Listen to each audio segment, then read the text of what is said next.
だ。あんな子供およしなさい。私の方がよほど。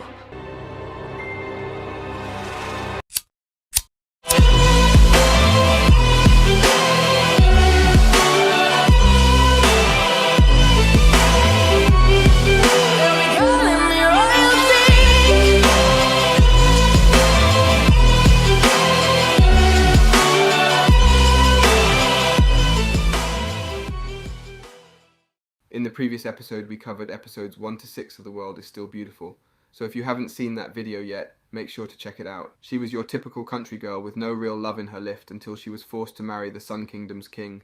Contrary to the rumours around him of being a pig, he is a handsome young man who makes Nike starstruck. Over time, the two grew closer to each other, overcoming various challenges until they eventually got married.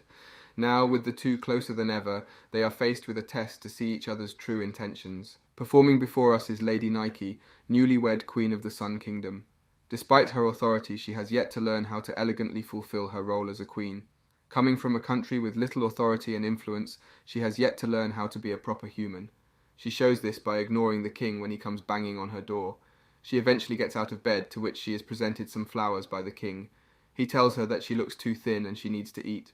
They then head into the city to find something to eat and some games they can play. While Nike displays her skills robbing the poor merchant, she wonders why the king isn't playing with her. He then reveals himself to be dressed in an unusual outfit, making him embarrassed. Because he is the king, Nike had this idea, and for some reason the king agreed to her demands. He tells her that if he gets recognized dressed like this, it will bring shame on the kingdom. Despite this, she persists, telling him that he should do this for her so they can explore the city. During this, two thugs rob a little kid for his pocket change, leaving him crying in the alleyway. Nike sees this as the two weasels who previously robbed her and knocks them down. The king asks how she knows them, and Nike reminds us of how the two met. First they robbed her, then they kidnapped the person giving her a place to stay. After this, she finds the thugs and turns them into her slaves. Once she explains this, she tells the thugs to stop doing such criminal acts or else she will punish them. When they hear they will be punished, they run away with their tails in between their legs. Following this, Nike goes over to the random kid and gives him lots of treats along with his own pennies. The two then head further into town where they dance in the square, showing how much influence Nike has. A tall blonde man witnesses Nike doing these acts and wonders if she is real. Then once the two get home, they are faced with the challenge of confronting the attendant Neil. The king takes the initiative, but to his surprise he is approached by the blonde man from before. He ignores the queen and walks over to Nike, informing her that her dance was elegant. Following this, he gives her a smooch, making the king go on the defensive. He then introduces himself as Prince Bard, a nephew of the king. Neil then emerges finally and apologizes to the king for letting in such a bastard. Not only did Bard serve as the former prime minister, but he was also the previous king's firstborn son. Bard tells the others that he is uninterested in the king, but rather Nike. He grabs her hand and tries to riz her up by giving her a full yap session. Bard then informs Nike that the king is still a virgin and he has much more experience. This offends Neil, so he orders Bard to leave the room and give the king some personal space.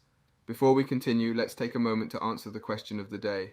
How would you feel as the king if another man tried to openly steal your girl? Comment down below for a chance to be shouted out in the next video. Now back to the recap. Following this, the king gets angry and tells Nike that if she blushes from his flirting again, she's going to be sent to prison. Later that night, the three old bastards meet together to discuss the future of the kingdom. Contrary to what you'd expect, they just talk about women while teasing the king. Nike, on the other hand, walks around the palace the next day, leading to her finding Bard in the garden. He displays his skills by shooting the archery target, which attracts all the females around him. Nike asks one of the nurses why he is so popular, to which she explains he is the hottest member of the royal family. Not only is he good looking, but he also trained the king how to properly be a noble at a young age. After overhearing this, all the king gets jealous, so he decides to head down and flex his own skills. He goes over to some grunt and snags his bow, but when he tries to use it, he realizes his own weaknesses. Once Bard sees his worthless attempt at showing off, he goes to talk to him. He tells the king that he has recently become acquainted with these ladies, and he would like to host a party for them. He denies the request, but Bard peer pressures him into throwing a party after he instigates him. Although the king is frustrated, he has to throw this party. Nike is happy to be able to eat all this food. Once the king notices this, he runs out embarrassed, leaving Nike to herself. Bard notices this, so he takes it as a chance to pounce on her. He spits some game on her, but is interrupted by another girl who calls for him. Borde, however, has another plan, so he picks Nike up and runs away. The king notices something abrupt, so he heads inside, and finds the girls talking about how perfect a fit Bard is for Nike. During this, Bard carries Nike down the palace hallway while refusing to let her go. Nike then asks him what his goal in this is, so he shows her. He throws her on top of a bed and informs her that the second he saw her, he fell in love. He expresses his love towards her, but Nike doesn't fall for his antics. She tells him not to play around with her feelings, knowing he isn't actually in love with her. Borde then begins to laugh, realizing that Nike isn't just some pushover trying to become the queen. He informs her that this was a test to see how true her intentions are, and that she passed. Following this, the king enters the room and orders both of them to be thrown in prison. He announces them both guilty of adultery and reminds Nike what he told her would happen if she followed him. The king then gets really emotional, so he tells Nike that he could burn her whole kingdom if he wanted. He shows how deeply his hatred towards traitors is giving Nike no room to explain herself. After he does all this, Nike decides to ignore the king, even going as far to cut him with her magic. He gets mad at her for not responding, which causes Nike to finally open up. She tells him that the two of them didn't do anything other than him pushing her down on the bed. She asks why he is acting so angry and what happened to his normal personality. He tells her that she doesn't understand him and what Borde has done to him. Following this, Nike wonders how she can mediate the situation so they can all get along. The king, on the other hand, decides to calm down a bit and talk with Neil. Neil explains everything that happened when he was in his little fit. The three old men, on the contrary, are still just sitting around in the dark room talking about girls. During this, Bard thinks about a past memory while he is in jail. He remembers a time talking to the king's mother, telling her that he feels suffocated when he is in power. However, once he looks at the moon, he calms down and realizes how beautiful she is. Despite this being years ago, Borde still thinks about the past. Then suddenly Nike appears and urges him to escape alongside her. He wonders if he actually did fall for her and grabs her hand to escape the prison. After this, they walk around the palace, making sure everyone knows that they recently escaped. Then Nike points out the moon to Borde, but rather than acknowledge its beauty, he is put off by it. He informs her that the moon is a painful sight to him, so Nike decides to work her magic and fix that. By summoning a large array of clouds, she covers the moon, putting Borde at ease. She reveals that the reason he came back was just to check up on the king. Borde tells her that she is correct, and he has always looked after him. With the two sharing a painful death, they have their own reasons for separating. Once he explains this, he changes the topic and thanks Nike for saving him. He tells her that her feelings will eventually reach him, which will cause him to open up to her. Borde urges her to stay by his side and keep him safe, while telling her he will be leaving again soon. This angers Nike, so she asks him why he has to always avoid the king instead of expressing himself. He can't give her an answer, so she runs away and hides within the palace. Despite this, she doesn't back down, so she orders Neil to help her mediate the situation between the two. During this, the king meets with Borde, where he asks him to join him on a journey of conquering the world. Then Borde wakes up, revealing it was a dream, and he is just in some random inn flirting with the clerk. She tries to leave, but Borde does his usual antics and throws her back on the bed. Then suddenly the clerk's sister enters and introduces Neil to the two of them. Neil tells Borde they need to head back to the palace for an emergency, while Nike keeps the king busy. He asks her what she is planning, knowing that she was the one who broke Borde out of prison. Despite this, he forgives her, and reminds her with her authority she can do things like this. She then tells him to come meet her outside, so he follows suit. As he walks, he thinks of his mum, and it ends up raining. The king looks around and finds shelter, but sees Borde inside, so he attempts to leave. However, once he sees how hard it is raining, the king makes the rational choice, and decides to stay in the shelter. Borde starts the conversation by asking the king what's got him so worked up. The king tells him to leave him alone, but Borde persists after remembering the efforts Nike has gone through. He asks the king what he was supposed to do for him, and why he is mad about giving him the throne. The king used to be a maniac, killing and conquering anything in his way. This steered Borde off, not wanting to be a part of the evil reign the king had. He thought if he ran, then the king would act better without him by his side, and it worked. After he explains this, the king expresses his feelings and tells Borde to apologize to him for running away. He calls him a playboy and asks why he had to leave him, but they stop after realizing it has been raining the entire time they have been talking. The two run out of the area and go after Nike to comfort her. This not only brings the king closer to Borde, but also it gives Nike a chance to give him the push he needs. She tells the king to express his feelings to Borde, so he does, asking Borde to stay by his side as Prime Minister. Following this, Bard accepts his request and rejoins the king in his conquest. While this happens, the three old officials go outside for the first time in the series to spy on the children. After this, Nike wakes up with the king by her side, fast asleep. Then Bard enters and thanks her for helping him out so much, reminding her that he wouldn't have been able to make up without her help. Thanks to this, he gets more in love with her, so he confesses once again. After he does, however, the king wakes up to knock him down and remind him who Nike belongs to. Today marks the 3rd month in which Nike has lived within the Sun Kingdom, and she has gotten adapted to her lifestyle. With today being the day of an important meeting that will decide trade routes, everybody is busy at work. The king informs Nike that once the conference is over, then they will go on a trip to somewhere in the mountains. This makes Nike happy, but her happiness is short-lived when Bard reminds them of all the work they have. With this being an international conference, Nike is expected to perform a perfect ritual for all the nobles to see. Neil insists that she practice beforehand, but she skips practicing to play around. As she walks, a maid approaches her and presents a letter to her. Nike reveals that it's from her family, and they are just asking how she is doing. Despite saying this, there is slight discomfort in her face, but she has duties to fulfill. With this, she heads to perform her rain song to all the nobles gathered for the conference. By making it rain with exquisite rain only available by using her song, the audience is impressed. After she performs her song, everyone tells her it was amazing, except the king, who tells her how bad her performance was. He asks her what she is hiding from him, knowing something is abrupt. After he says this, she presents the letter from her kingdom, informing her of her grandmother's health. With her collapsing recently, she has one final request to see Nike sing one last time. Nike tells them that she needs to head home and see her one last time. The king proceeds and tells Neil to prepare everything for them to make an official visit.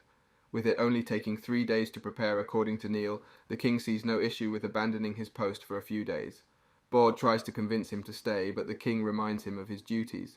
Following this, the 3 old officials meet together and decide they will go as well to Nike's kingdom. They wonder what kinds of snacks they have there, but decide to pack their own snacks as well. While they are scheming what to do there, the king interrupts them and informs them they will be staying in the Sun Kingdom. Following this, the king boards his boat to head to the Rain Kingdom alongside Nike and Neil. While riding the boat, Nike remembers all her past memories with her grandmother, especially her teaching her how to sing. Not only did she teach her everything she knows, but she gave her the confidence to be who she is today. The king sees her deep in thought, so he walks over to chirp at her. He tells her that they are in this together and she needs to open up to her when she is feeling bad. The king then reveals that he was able to notice the difference in her reign because of her feelings. He tells her that although she can fool others, he is someone she can't. Following this, he gets in close and sniffs her hair intensely, making her starstruck. She smiles after being appreciated and decides to show her love as well, giving the king a hug. Although Nike is here today, the kingdom she comes from is a rather smaller country, shrouded in mystery. The Rain Kingdom is said to be able to take opposing kingdoms out overnight. Then one of Nike's sisters emerges and asks Nike why she brought a kid along.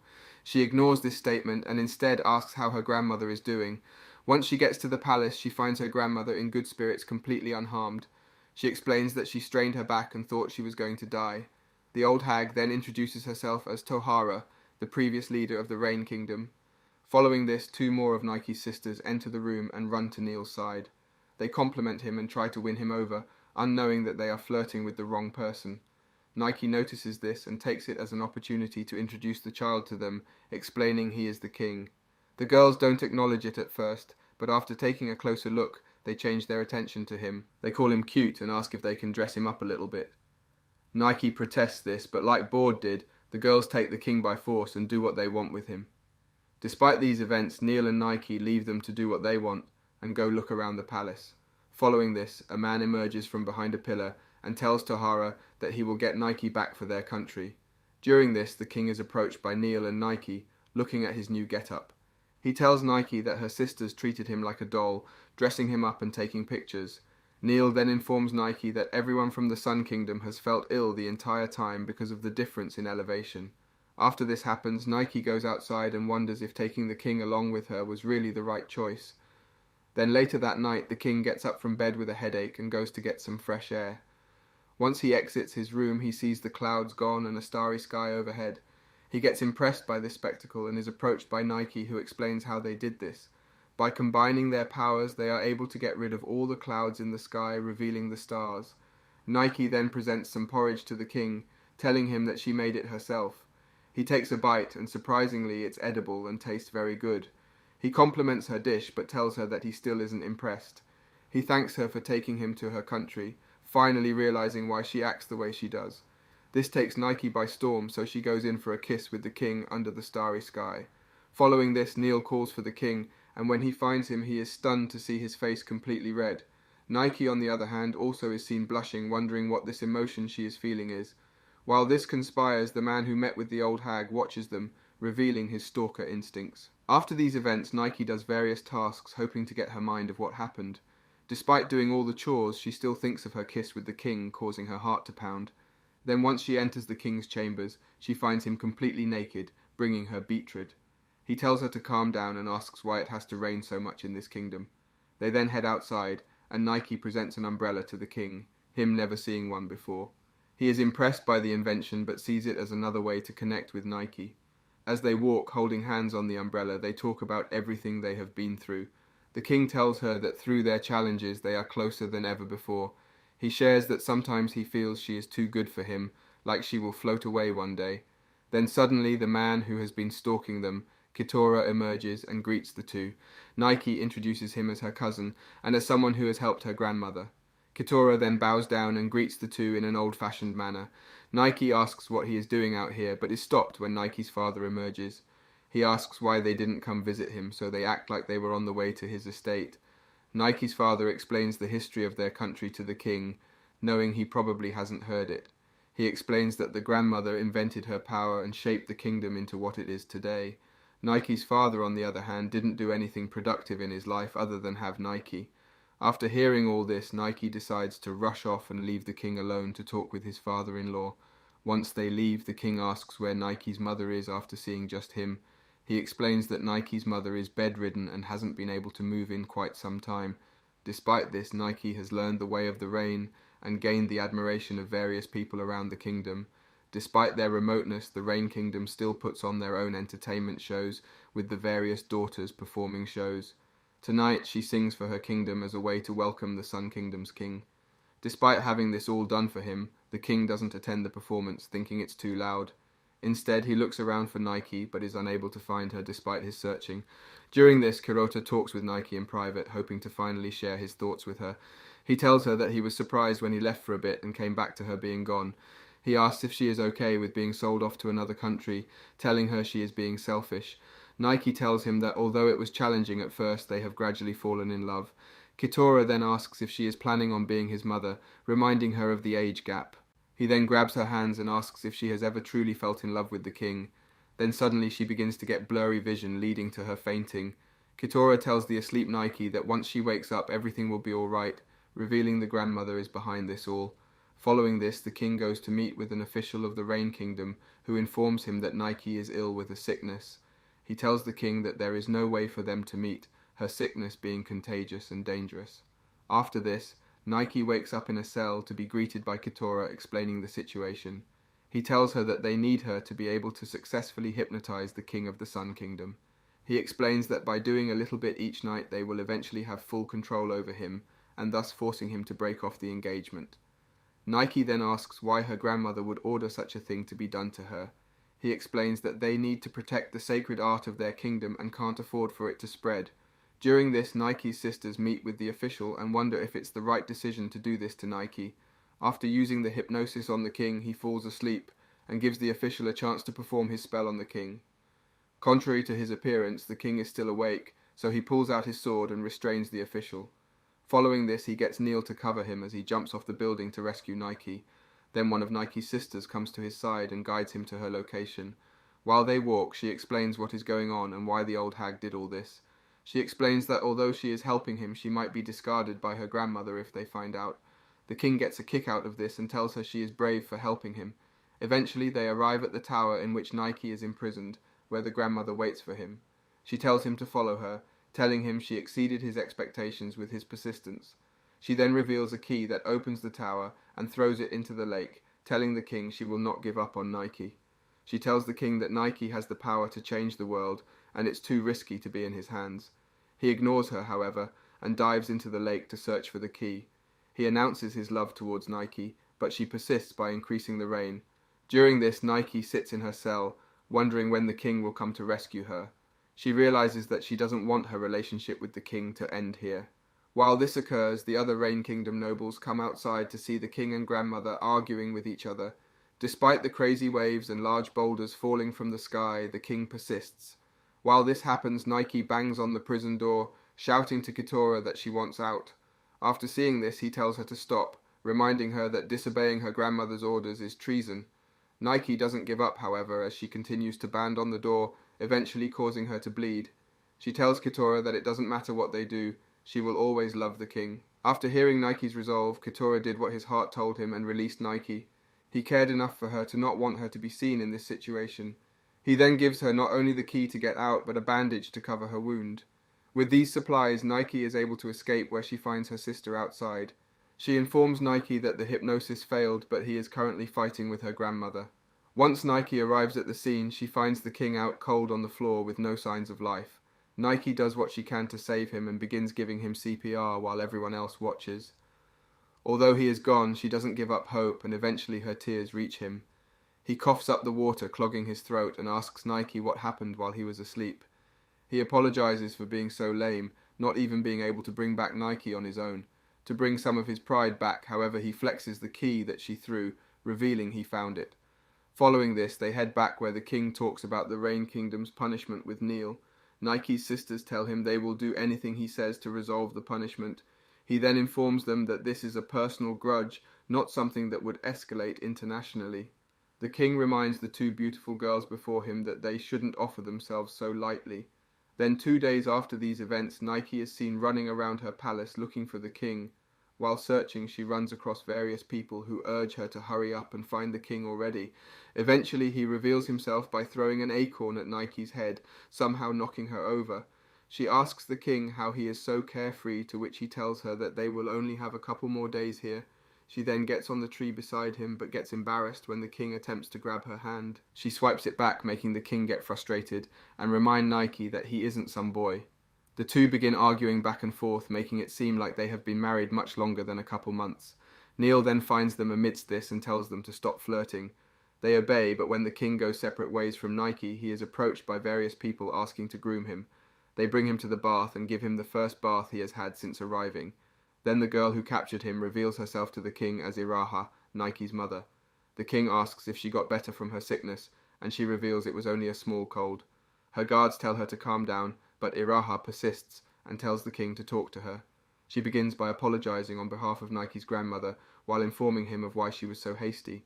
She explains their country's story and how they rely on the sacred art which Nike wields. She tells him that despite them all having these powers, she has fooled her own husband into not knowing of this. She then asks the king if Nike can stay at home with them so they can assure their power is protected.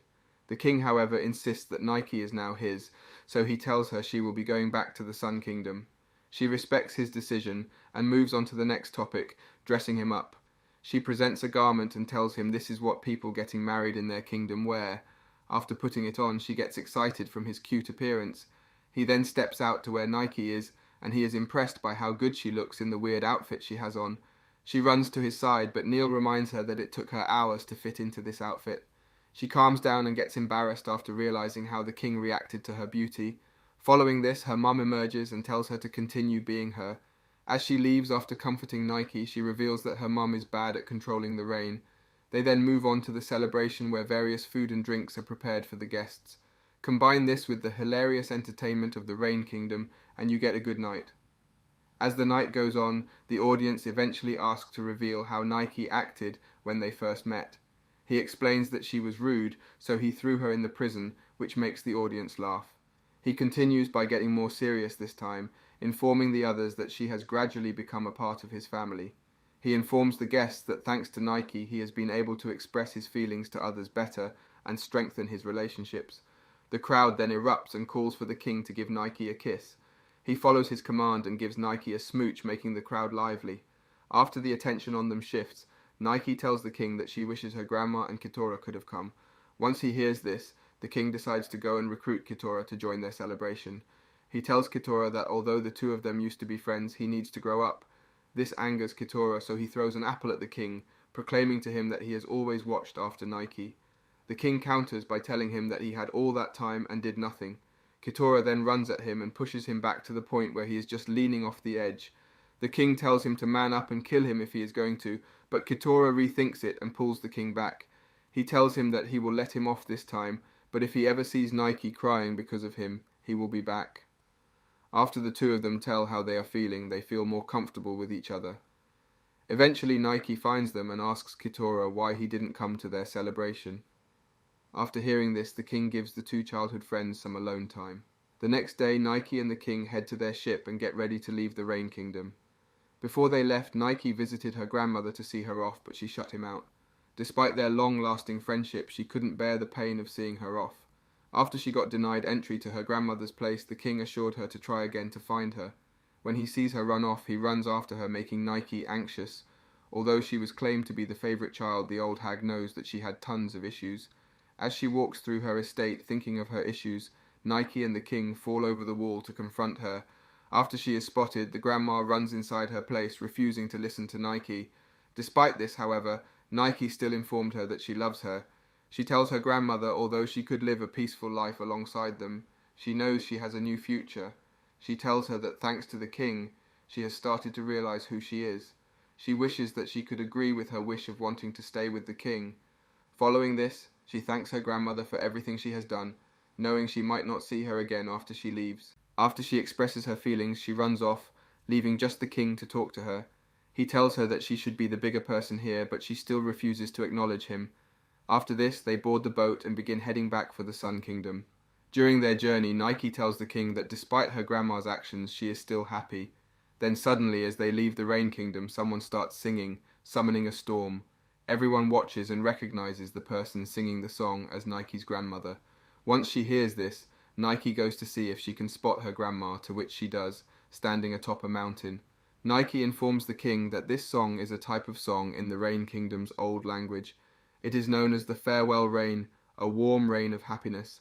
This makes Nike cry, realizing that her grandmother does care about her. Her grandmother then uses the wind to blow their sails, bringing them farther away from the Rain Kingdom. Nike notices this and cries out to her grandmother to let her see her one last time. Following this, the king comes to her side and tells her she is lucky to have such a great family. Eventually, after their journey, the king gets home and finds his palace filled with girls. He asks Bord what he has been up to, but the girls come to his side, urging the king to calm down. Even the old bastards acknowledge Bord's achievements, telling the king he has made the palace more lively than ever. Once everything calms down a bit, Nike is forced to fit into a tight dress yet again. The other maids tell the main maid that she needs to calm down, and this angers her. Later that night, Nike heads to bed in her room alone. She sees the king working late into the night again and feels bad for him. When she wakes up the next morning, the only thing on her mind is the king and wanting to see him. Because of this, she gets dressed quickly and goes to meet with him, but she is forced to attend other duties. The days go by and they are unable to see each other because of how much work the king has. This makes Nike a bit depressed, so she mopes around in the palace's garden until she is found by Bard. He asks why she is acting so shy to the king, wondering if they did it on their trip.